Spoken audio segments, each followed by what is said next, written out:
Ndewonu ndị nke m, n'ụbọchị taa achọ ka anyị na-enye anya n'ihe gbasara mkpụrụ edemede Igbo. Ịna-anya ebe anyị ga-ahụ na edere mkpụrụ edemede Igbo a na-akpọkwu ya Abidii Igbo maọbụ onye alfabeti n'Igbo.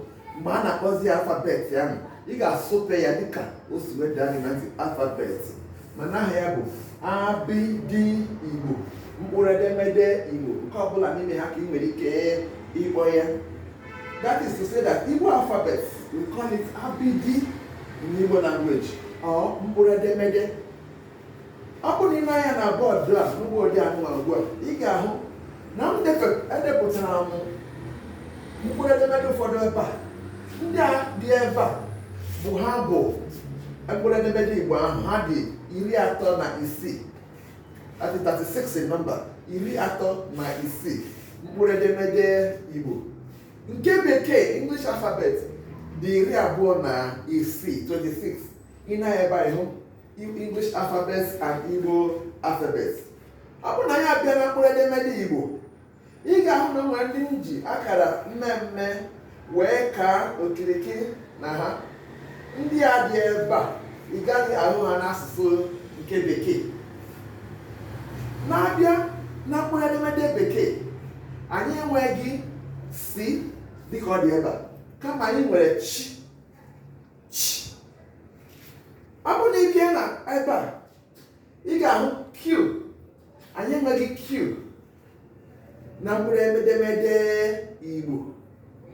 Etu a ka ọ dị ebe a, anyị enweghị X.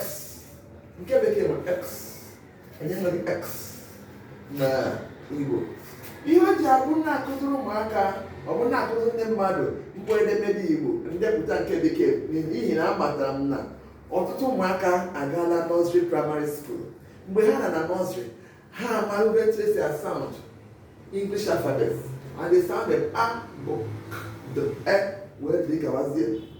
Ị na-anya na mkpụrụ edemede Igbo, bekee ahụ na sound, the sound that the English alphabet gives you is exactly what you have in Igbo alphabets. Ọ bụrụ na anyị abịa na mkpụrụ edemede Igbo, anyị na-akpọ ihe anyị bekee na-akpọ abụghị n'Igbo. Ọ bụ A, B, Ch, D, E, F, G, Gb, R, Gw, H, I, J, K, P, Q, L, M, N, N, N, W, Ny, O, P, R, S, Sh, T, U, O, V, W, Y, Z. Ịhụla n'ihe a bụ ụda nke bekee na-eri gị ga-ahụ ebe a. Naanị ihe ị ga-ejisi ike mụzia pụrụ iche bụ ndị agbara mkpi abụọ gasị na-adịghị na nke bekee. Ka anyị wekwa anya ọzọ: A, B, Ch, D, E, F, G, Gb, R, Gw, H, I, J, K, P, Q, L, M, N, N, N, N, W, Ny, O, P, R, S, Sh, T, U, O, V, W, Y, Z. Ndị a bụ mkpụrụ edemede Igbo. Anyị bịa na mkpụrụ edemede Igbo anụ anyị si na ọ dị 36, that's 36 in number. Asatọ n'ime ha ka anyị na-akpọ ụda ume. 8 of them are called ụda ume. That is the Igbo vowels. Whereas you know that in the English alphabet, na ha nwere ụda ume ise, 5 vowels.